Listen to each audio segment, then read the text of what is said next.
Okay, the next cardiovascular machine I'm going to introduce is the Recumbent bike. It's called the Recumbent bike as there is a backrest with the seat.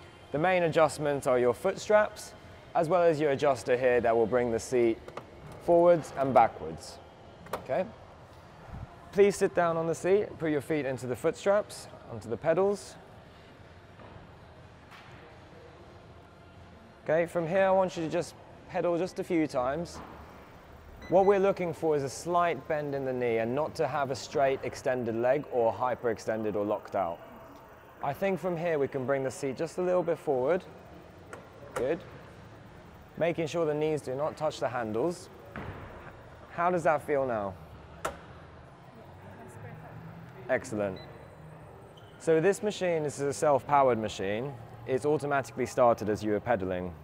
The main teaching points here are to make sure your hands are on the handles, core engaged, nice neutral spine, pushing with the balls of your feet, so that's towards the front of your foot, and keep pedaling in a rhythmical manner.